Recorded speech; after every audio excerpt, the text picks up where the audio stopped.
Doug Killian.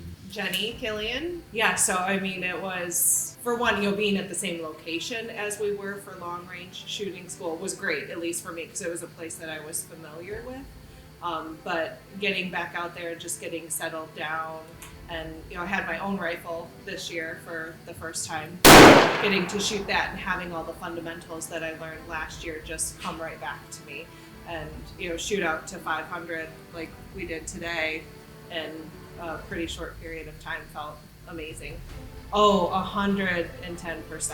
Yeah. So having that, I couldn't imagine having come to this course, having never hunted before, without going to the long range course first. So, I've not hunted before coming on this trip. I've never sat in a blind.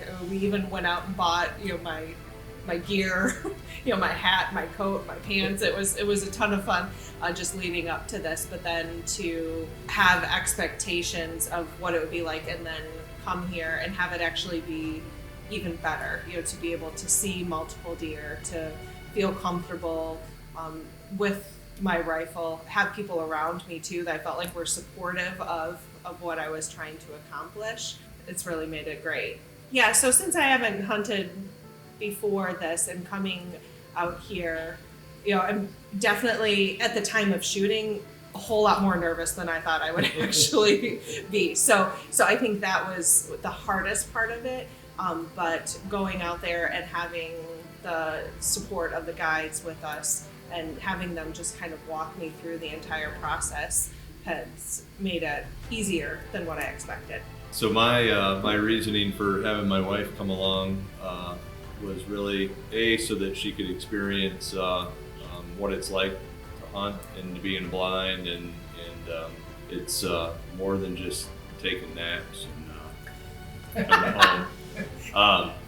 But once she did the long range school, I think it was kind of the next step, is to go hunting, to shoot out at some distance, and she had the interest. So to keep her going shooting in the shooting sport is great.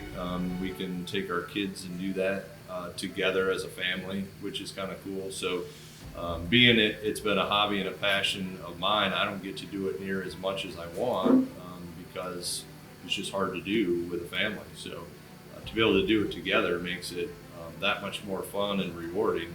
Yeah, so the field to table intrigued me a lot. I've processed my own deer, and it's a lot of work, and I can't say I've done the best job or the most perfect job, but I've always been pretty happy with what I've done because I did it. And so to learn maybe how to do it even better, or to have a specific endpoint of like how we're going to cook this is how I process it. To me was kind of cool, and so it's going to make me better at hunting. It's going to make me better at how we cook our meals at home and know where our food came from. And I will say too, there has never been one time where I pick up from the processor where I didn't have a look of disappointment on my face with what I got back, what it was, what it actually was. If it was actually yours. Right, Yeah. whose it was, yeah. I mean, what really drew me to the Field to Table event actually was the entire process, because prior to meeting him, I had never eaten venison before. And so now I've officially been consuming it for about 15 years.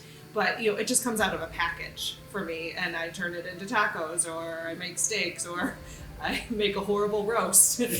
And so here is really an opportunity to learn so much about the hunting process, having not hunted before, but then see what goes on. Because same thing, he would kill a deer, and then I'd see it hang in the garage, and then I wouldn't see it again.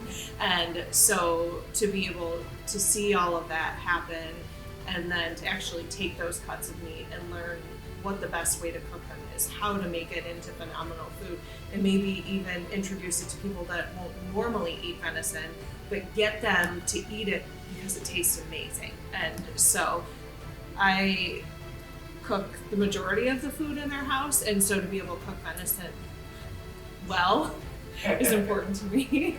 She's a good cook. And he did a corn venison, because we eat corned beef like crazy, and it was so good. I watched your venison corned hash Yes. video. Was that like a Christmas morning one Yes. or something? I watched Yes. that. Oh, did you? So I made that first, and I rushed the Oh. process just a little bit, so it was good, but it wasn't quite there. But then I did a whole roast, and honestly, it was probably one of the better roasts that we made when it was so corn. I Yes. mean, the kids. They had no idea. Yeah. Oh, so good. I love it. Like, do it every week. Well, I think one thing that I can say is that after coming and doing the long range shooting school and knowing that we wanted, he's always talked about doing some sort of hunt, going out west, doing something bigger. And after doing the long range shooting school, I was like, if we can do a hunt with outdoor solutions, that's how I want to do a hunt. And unfortunately, we didn't get to go to Montana. But I mean, this I think was even better because it's just such a familiar place, familiar people. Mhm. And for me, growing up, not hunting, not being comfortable around guns, and never thinking that I would shoot a deer, this has been perfect. Well, I think this was a phenomenal enough event that I'd love to bring my kids, just to introduce them early in the process of how the meat gets on our table, where our food comes from. We like to grow a garden and raise our own vegetables, so I mean, it's kind of the same thing. And to start my kids young, learning that process, and to be able to know they can do it themselves is, I think, really important. So that's something I'd like to do in the coming years. The basic breakdown, I can break a deer down, no problem, but then it's refining everything off of those parts that's then the challenge. Yeah, like I said, I think this is better. I mean, I think that will be amazing, but I think for me as a first time I agree hunter, 100%. I think I would have Yep. blown it and then, or it wouldn't have gone well, and then I would have been like, I'm never hunting again. Kind of on a lower pressure shot, something that's at 100 yards, which was still very tough for me, versus something out at 400 and being like, really don't blow it now. We've had a good time in the blind too. Yeah. It's been fun.